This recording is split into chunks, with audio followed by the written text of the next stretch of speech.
Welcome back, the premier Star Wars analysis podcast. Yeah, I was just thinking about the Star Wars Cantina theme. I tried to do the intro to a different video, or the same video. Fuck. Well, you know what? We're rolling with this one now. If you're just going to be trying to use a Star Wars Cantina theme as an intro to every conversation in your life, you're going to find that it's going to go like this more often than not. Yeah, that's true. But I'm glad you're just rolling with it. I'm glad we're dealing with it. We're working through this. Yeah, I'm the one with my hand on the recording button, not you. That's true. Well, anyway, Takemi, we're checking in with a good doctor. Still no more social links, but I do think we have like a little bit of a... I want to say this is one that's specific to the Royal, where you taking her to the park, because I want to say the park was not in the original game. Well, it's adjacent to Kichijoji, the neighborhood. Basically, I don't think like geographically, but I think it is actually. In context. I looked it up. I had this whole thing. Look, I actually did prepare for this. I had this whole cover of the Star Wars Cantina theme with lyrics that are specific to Kichijoji, so then when we got there I could sing the theme, and that was I actually did prepare that. It was a stupid idea, but bad news, we're not going to Kichijoji in this episode. Well, then all this preparation has been for naught. I mean, I guess I can still let you do it if you want. Okay, fine. Anyway, what's going on in the episode? I mean, you're the guy. End the episode right now. Okay, cut it. Yeah. Control. By the way, we do get to see Takemi's casual gear here, and she looks as much like a goth as you would expect. I love that. That's something. She's got she's like leaning into the predator. Like, I am such a predator of other human beings. It just flies in my web. Yes, she is a Black Widow in human form. You know, I was actually just reading the Waith of Heaven by Ursula Le Guin, and there's just like a character and just like, oh yeah, she's a spider. She's like a lawyer or a legal clerk or something, and she's looking for, prey. Like, it's the Holland Oates had a song about this, I believe. That's right. Kiss on My List. Oh, okay.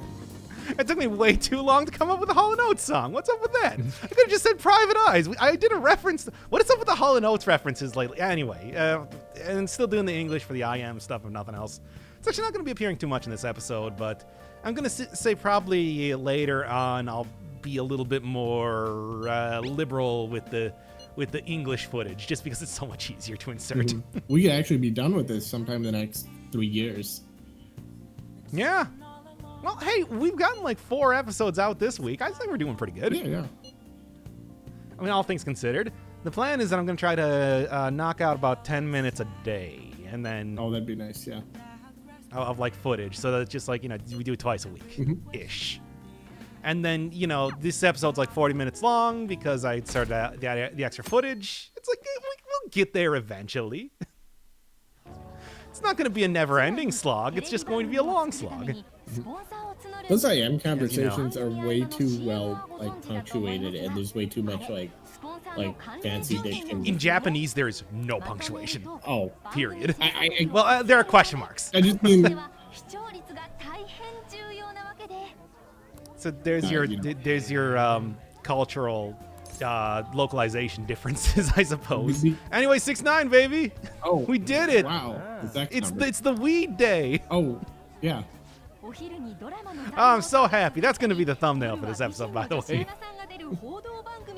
I'm going to put nice over it, and everybody's going to be like, I hate this series so much. Why are you still doing it? That's how you get the views, though. That's how you get the recommendation algorithms. It's true.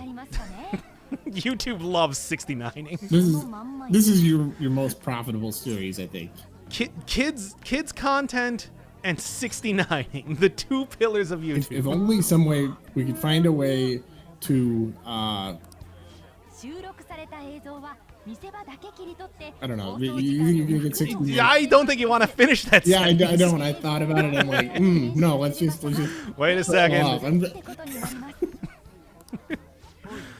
I mean, you know, here's the thing. Speaking of YouTube, though, it's like, you say that everybody knows how sponsorship works. Do you know how many people I have to explain how, like, monetization on YouTube works? It's the easiest thing. You click a button that says, yes, YouTube, please run ads on my video. And they do it.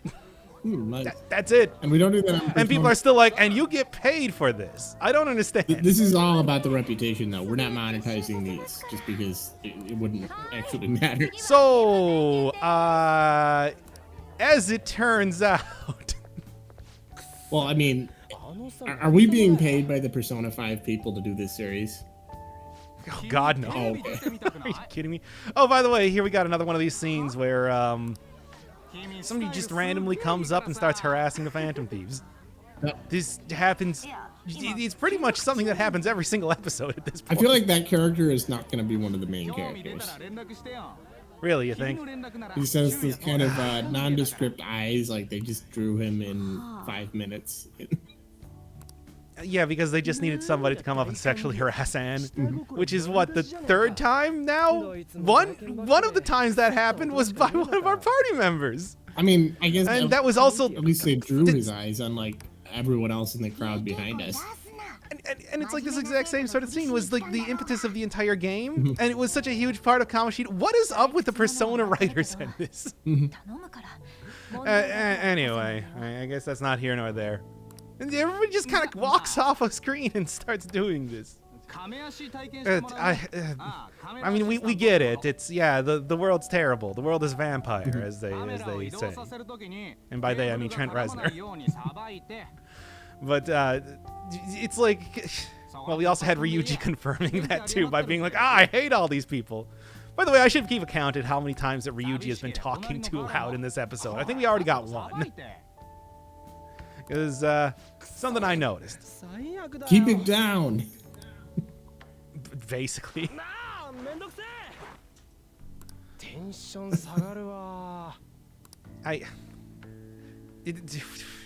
Whatever. Hey, did you guys think that it was gonna? I mean, the entire thing with Ryuji was that he wanted to go to the studio because he thought there would be hot babes there, because that's how everybody works in this world. Oh. Well, at least it's 69 day. Wow. That's the most important bit in this episode, really. And also, how many times does Ryuji go to the bathroom? I mean, it's been like 12. Okay, there's number 2. But I swear, it's like Ryuji does 2 things: yell and go to the bathroom. That's actually pretty relatable. Well, as somebody on YouTube, yes.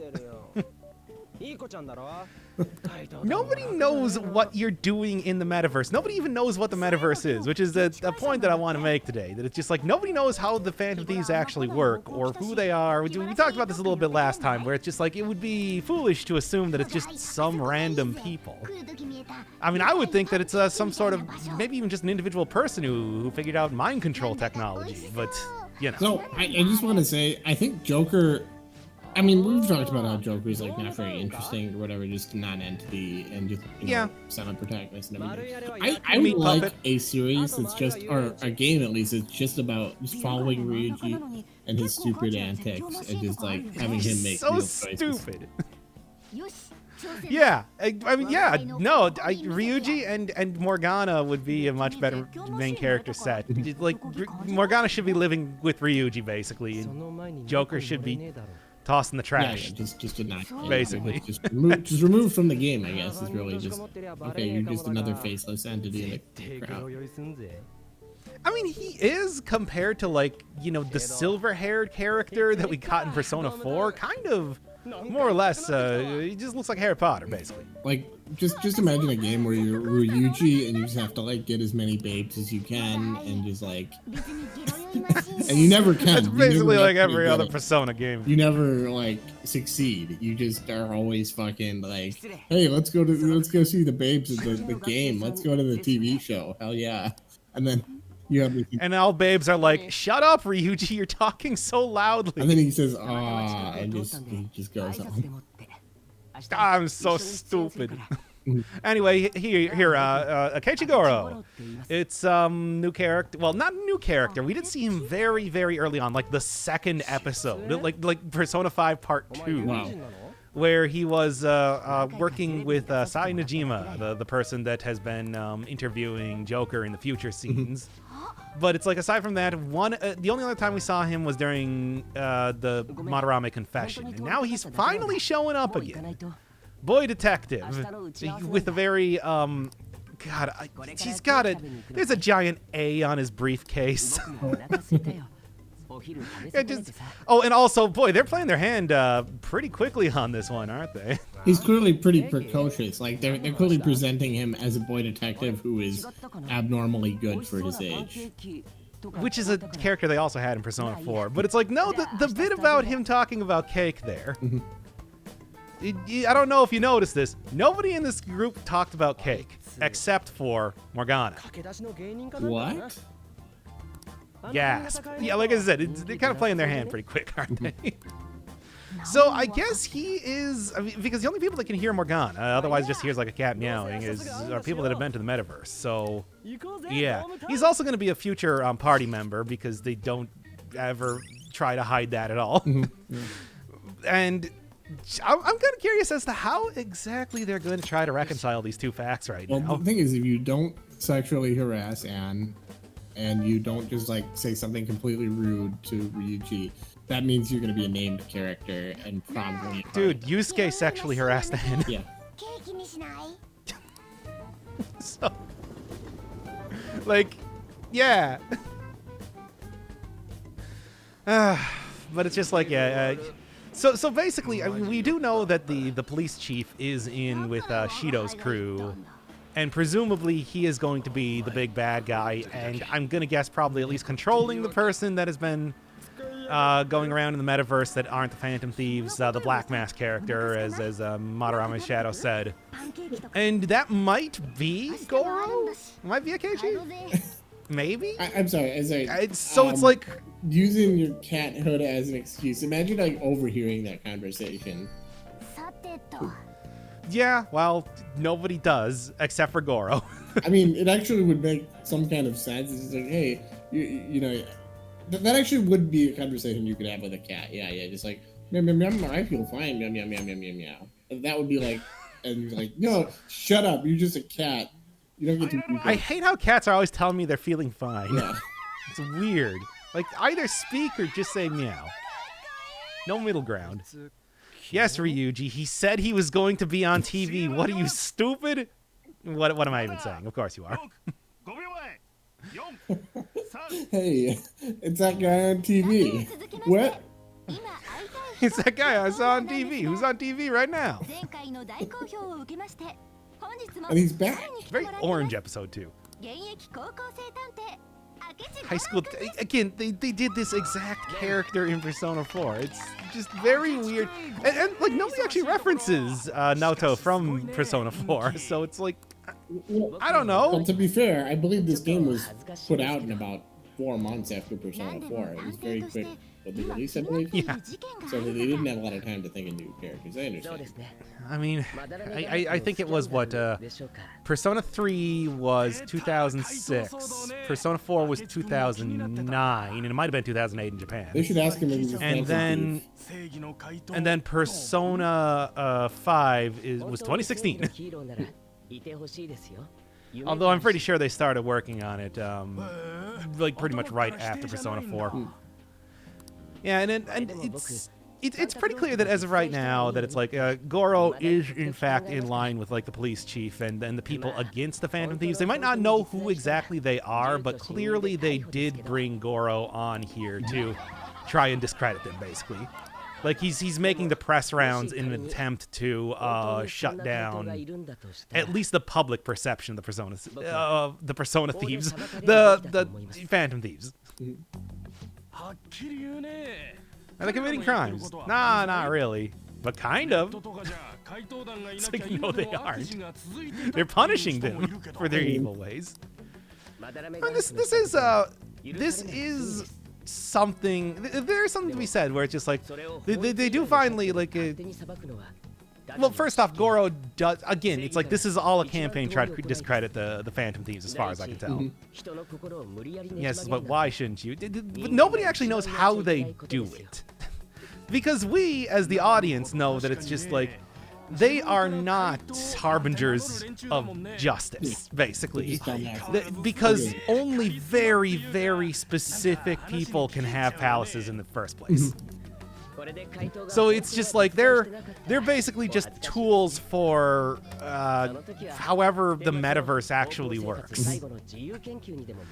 So it's just like, as of right now, I think it's totally reasonable that people would be afraid if it's, you know, actually some sort of supernatural or at least super science, like I was saying, mind control machine that people were using, because it's like, you didn't know how it works.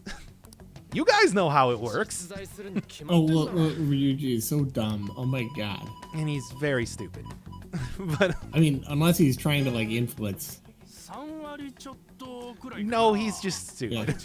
Yeah. Of course they do. What are you talking about? Why would anyone? I mean, the thing is, I don't really think it's a question of like believing in them. It's just trying to figure out what exactly they're doing, because it's like you don't leave a. Well, I mean, there's even like a question of why would they leave that card in the first place?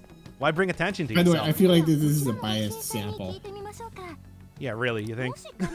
As of right now, especially with this. I like that they just add that for no goddamn reason. Hey, they got that counter in the background. They're gonna use it for something. I mean,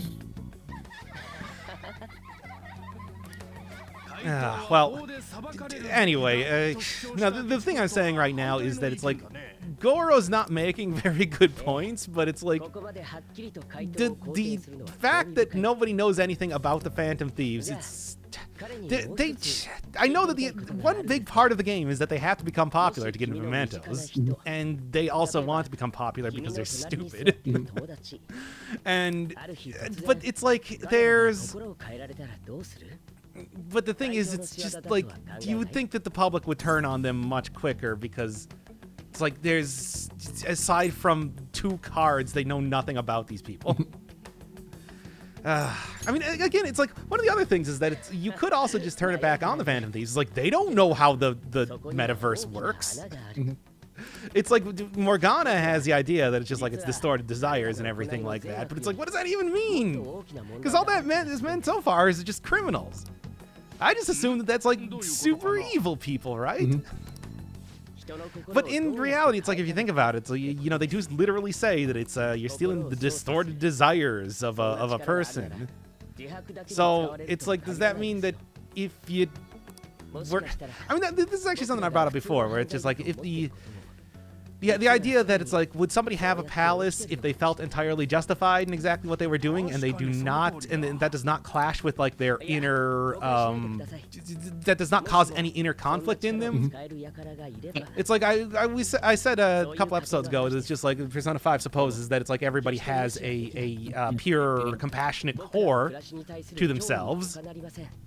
But it's like, maybe only people that have palaces have pure compassionate cores themselves, and if somebody, and the other people wouldn't have that if they did not feel remorse for the crimes that they were committing. I think a lot of dictators, I mean, they don't feel like they're the villains at all. I mean, I would say in general, it's a lot of criminals are like that. Well, I mean, have you ever seen like interviews with people in jail who are just like, nah, man, society owed me that money when I robbed that bank. Well, I would just say, just in general, you owe me. You know, people don't believe themselves to be evil. If you believe yourself to be evil, you wouldn't do it in general. Like, some people might believe that they're morally complex, like, but nobody's gonna say, oh, I'm the bad guy in this situation, and I'm gonna keep being the bad guy because I like being the bad guy. That's not how human motivation works. We rationalize our actions. Yeah, I mean, but maybe that's why, you know, you can't, there's not just palaces littered all over everywhere.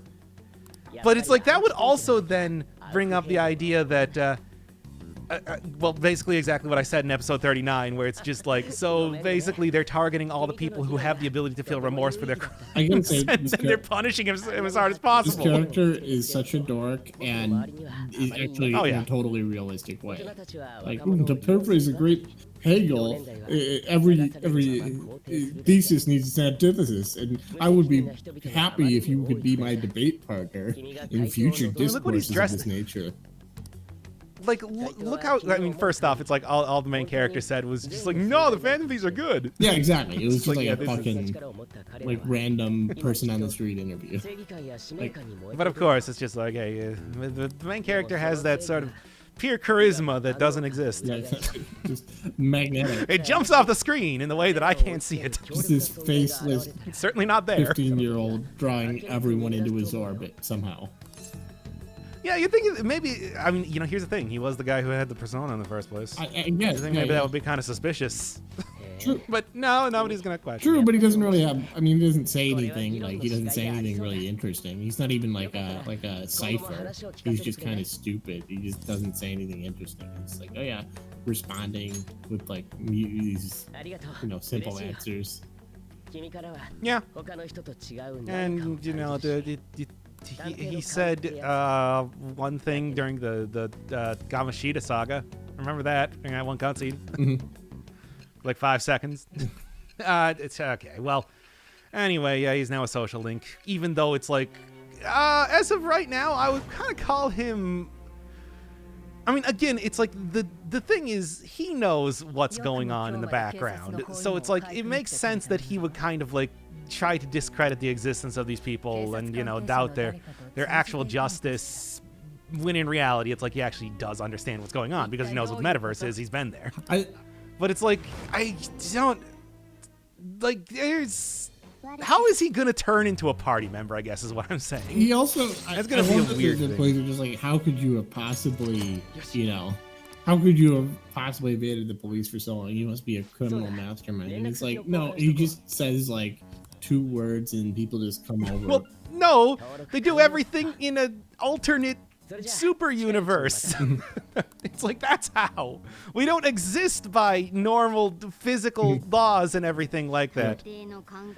I mean, you know, there's a lot of things when it comes to, you know, talking about like the actual morality, but it's like, you know, speaking of the fact, we do have access to an alternate universe and everything like that. And I mean, the only way they could expose themselves is if they just like literally talked about being Phantom Thieves in such a way that other people overheard them and took them seriously and verified that, in fact, that, I mean, it would be this whole process. It's like, otherwise just teenagers like, you know, yeah, oh yeah, you guys are Phantom Thieves. I guess, you know, that's your little club.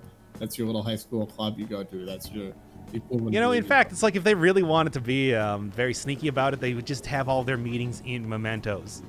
Yeah. Like, it's right there, dude. Mm-hmm. It's a very easy place to go to. Yeah, it would write all. But it's like, you know, there's also like the whole thing of, hey, we're talking about like superhero type of logic where it's like if you every single time if you try to extend that sort of logic there, which again, this is a 100-hour game, so how can you not?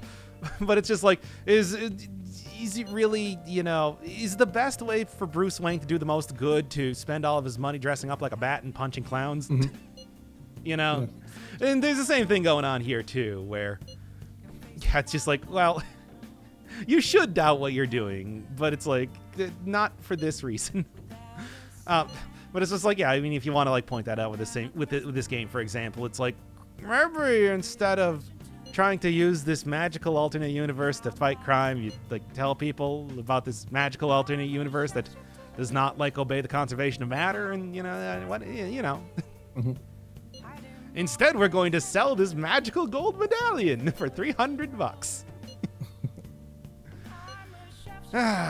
You are definitely being selfish. I mean, like literally the first target that you did, you eventually decided to steal his treasure because he was going to expel you from school, guys. Like, you can't sit here and be like, no, we did this entirely for selfless reasons. It's like, that's really the only clue that anybody would have as to why it would be main character and everything, because it's like so many people were getting fucked over by Kamashita, but it's like nothing actually happened until main character showed up and then started hanging out with these particular people and No, I didn't hear. Yes, I know. It's gonna keep happening. not like the whole thing is that the morality of this is kind of constrained by the fact that the metaverse works the way it does. That's kind of what I'm getting at. And it's like, even and the thing is, I'll give the Phantom Thieves this. They did at least attempt to do stuff like verify that Madarame was actually doing wrong, rather than just assuming that because he has a palace, he's a bad person. But they did that in the worst way possible, because they just kept asking Yusuke until he relented, basically. So it's just like, And they waited until Nakanohara basically smacked him upside the head and was just like, guys, you have to do this.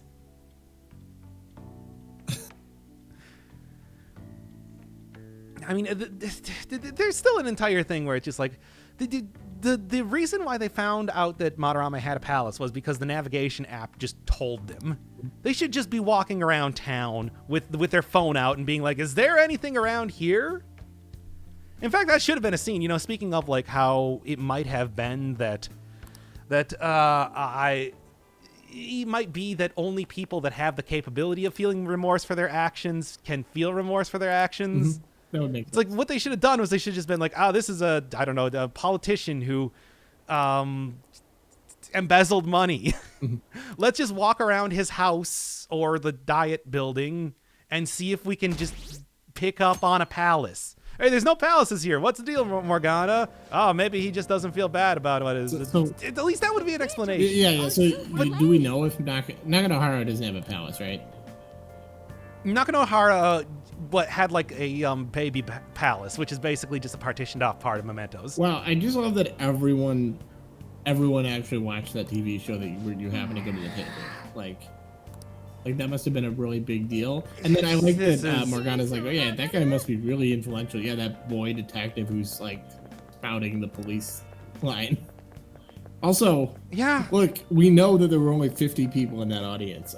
So these are apparently 2 of the 50. And they just happen to be math, people by the way. Walking in Tokyo, right? The big city. Yep, and everybody has already been. Not even they just see it; they have been completely propagandized by it. I guess.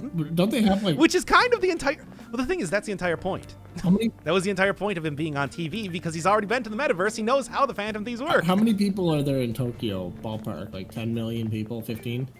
We can like literally look this up. Oh, okay, fair enough. But why not?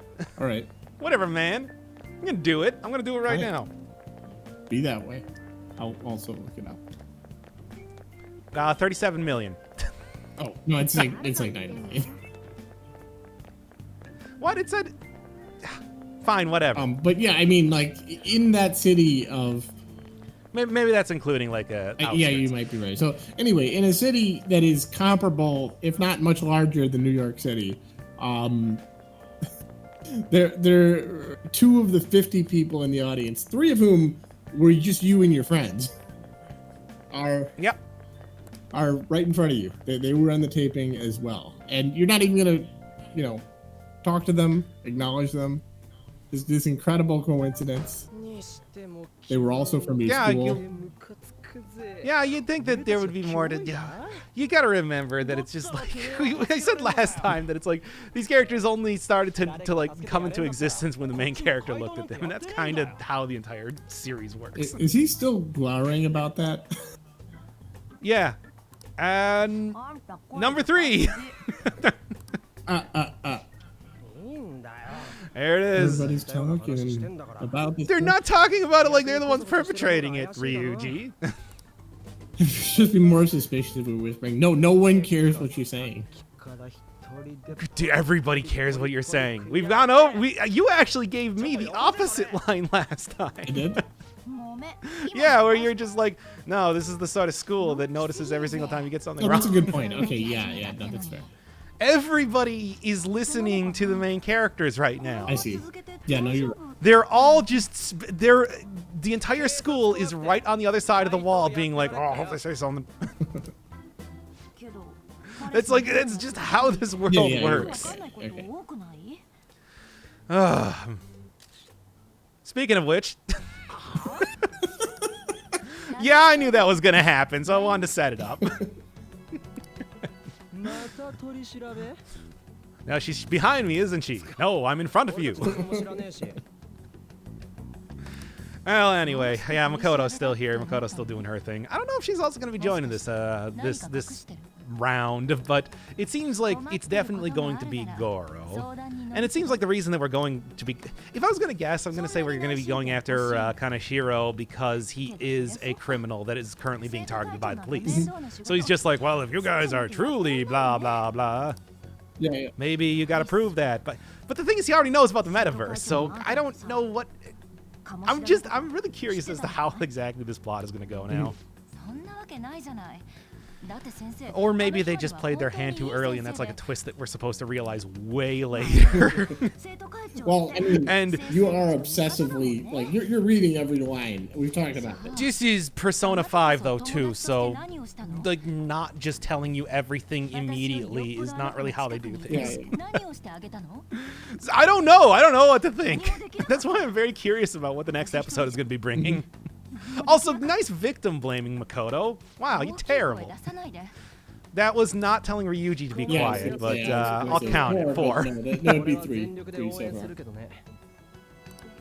I thought that we missed one very early on, but it's like, okay, that's 3.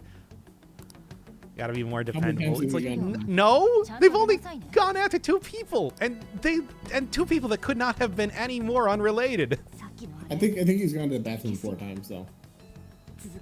He's definitely gone to the bathroom several times. He went on both days of the studio. They made a point of saying that he went to the bathroom. So there's 2 Ryuji bathroom breaks and 4 yelling at people for being too loud. I bet he pisses a lot. I bet he just like walks up to the urinal really like.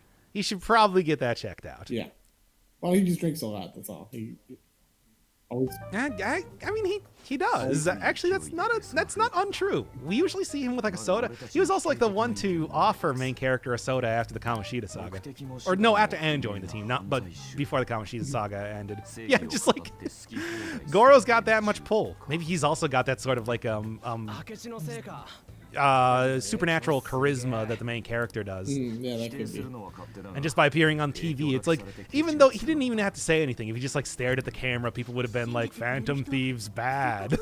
And it's just like, yes, my spell has been cast. The thing is, it doesn't even seem like he's saying the Phantom Thieves are bad. He's just like, oh, we need to really like have a public conversation about He definitely said that they should be tried in a court of law because they're using their own justice and that they're going to be they're going to cower when confronted with a real threat. Yeah. So it's like, I don't know that. He's not. Jesus Christ, Yusuke. Don't help him. Don't do it. Gotta go back to the shack. Don't help him. Do it again. Wheels turning round and round. Anyway, we're gonna help him. Thankfully, it's not gonna be in this way. Wait, the girl that I tried to get undressed in front of me isn't gonna let me in her house? What's up with that?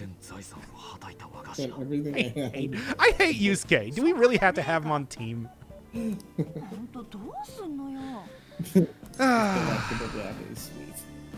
He is. I should have just said just sleep here. I was just like, hey, what about a manga cafe? You can be tortured by anime. That would be an even better punishment for you. That is a real thing in Kichijoji. I looked it up. Of course it is. Cafe, yeah. That they can imprint the foam on the coffee to be a manga character. Cool. Oh, I have seen that. I have seen that before. That's cool. It's too bad we're not actually going to Kichijoji. Actually, I looked up articles. Like I was gonna say, I wrote a little, theme to Cantina. Are you sure you're not just gonna do it? I'm not gonna do it. Not in this episode for sure, because we're not actually in Kichijoji. Fine, you can give it a second pass. Maybe you can improve the rhyme scheme a little bit. Yeah. Really get the timbre correct. Yeah, that's right. I need to get my clarinet and. Oh yeah, that would be terrible. You should do it.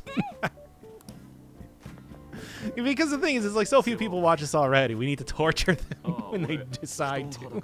Yeah. Well, hey, if you're one of the 2 viewers, I'm sorry when that happens.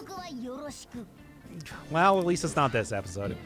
Well, I guess Yusuke is moving in with us. This is the opposite of what I just said. By the way, I think it's pretty clear that they just looked up Kichijoji on online. I mean, maybe they live there. Maybe they know all about it. I swear this game is like some sort of weird tourist like tie-in type of thing at some point. It's like if they searched New Orleans, it would be exactly what you'd expect. Like if they made a game that was set in New Orleans, it'd be like, oh yeah, well, there's the there's the there's the French Quarter, there's the old courthouse, pralines, there's an above ground cemetery, get a beignet, there's marching band, have a beignet next to your po' boy. Yeah, jambalaya. It would be exactly like that. Oh yeah, hey, you want to go to that place where they Deadly Premonition 2 out right now.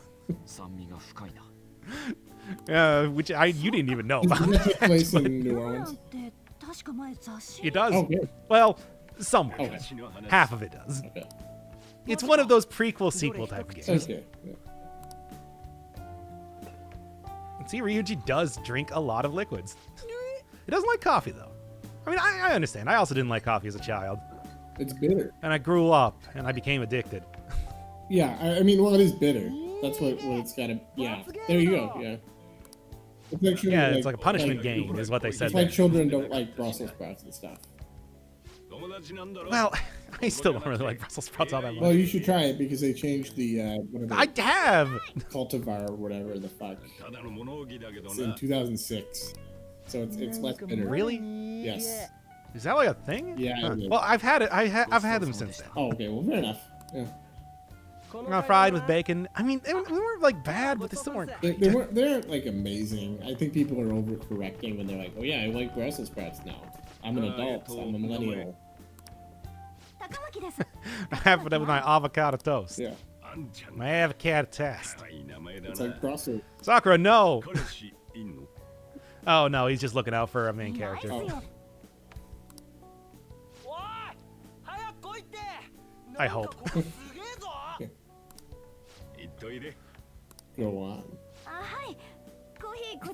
No, don't. No, please, no. I like Sakura. just the cat. Like, why? He's just gonna look at that. Okay, sure. Sweet like coffee. I don't know. That was weird. Yeah, that was kind of a weird conversation, but I would whatever. Just Persona 5, the sleaziest game that I've played so far. How many? I mean, I just said at the start of this episode, it's like how many examples of whatever. Anyway, Yusuke's living here now. Why? Why? For the love of God, why? It's because you cleaned it in the first episode. I hate this. I can't believe they haven't been up here at all. It's a perfect movie. Yeah, this is the first time that any of the friends have actually seen this place aside from Even Morgana. the cafe, right? Like they haven't even been in. Yeah. Wow. No, they had. I mean, apparently Anne had read about it in a magazine at one point. That's so about weird. it. There it is.